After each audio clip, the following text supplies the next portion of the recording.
Untuk create meeting bersama pelajar, kita boleh menggunakan Meet Now di bawah.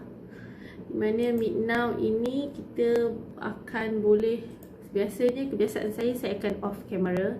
So dekat Meet Up ini kita boleh add subjek. Contoh subjek hari ni topik 6. Tapi kebiasaan saya akan dah schedule meeting bersama pelajar lah, di mana pelajar ini akan ada contoh title hari ini adalah topik kelas room.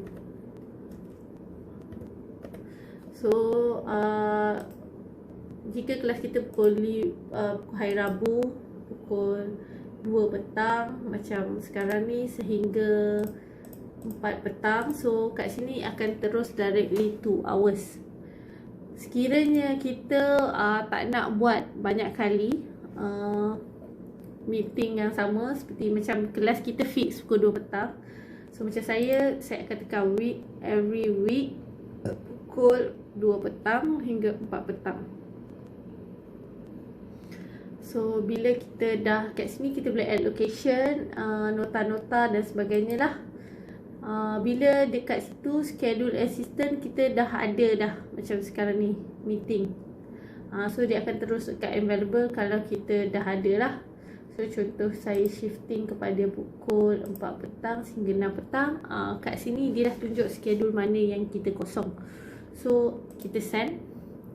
So student automatically dia ada meeting dia dekat bawah.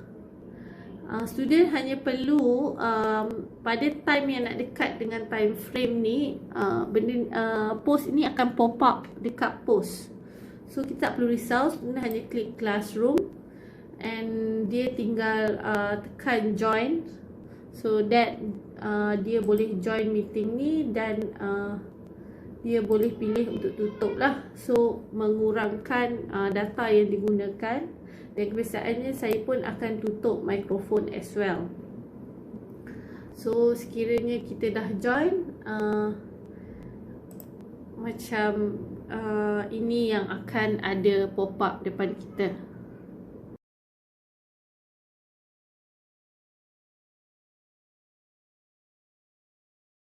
Sekiranya ni dah pop up depan kita, kita ada a few button, silap saya panggil dia button.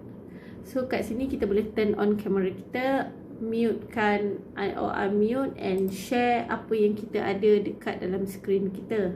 So misalnya desktop kita ada nota dan sebagainya, kita tinggal add kepada student kita.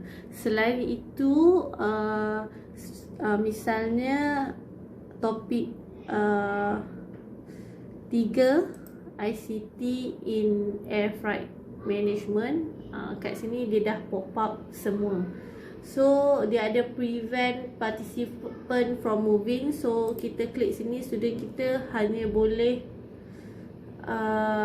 dia tak boleh move kan unless kita move kan kita punya slide. So mudah, student apa yang kita tengok, student kita tengok. Dan habis presenting, kita boleh stop presenting lah. Dekat share ini juga ada Microsoft Whiteboard, di mana sekiranya tuan-puan menggunakan tabs dan sebagainya, atau ni untuk calculation, boleh directly tulis dekat sini lah. Sesetengah laptop boleh tulis. So tuan-puan boleh automatically tulis dekat sini dan gunakan whiteboard ni untuk sesi pengajaran lah. Selain itu, dia akan pop up terus kita punya meeting chat di sebelah sini, dan kita boleh tengok resipien berapa ramai yang student kita telah masuk lah untuk view kita untuk conference call ini. Dan juga sekiranya ada pelajar yang tertinggal dan sebagainya. Kita jangan risau. Conference call ini boleh di-record directly untuk pelajar-pelajar kita. Untuk pengajaran, sometimes kita tak nak gangguan, so kita boleh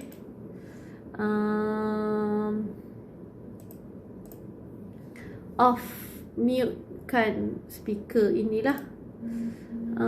Sekiranya kita juga ada notes yang kita nak pelajar kita tengok, kita just boleh take note dekat sebelah sini, ataupun mungkin conference call kita berkaitan dengan meeting lain, so kita boleh terus capture meeting objective importance note dekat sebelah sini lah. Okay, dan itu kalau bila kita dah start recording, dia akan pop up button dekat sebelah sini, recording pending, macam recording ni akan start merah macam ni. So we just can click again and stop recording.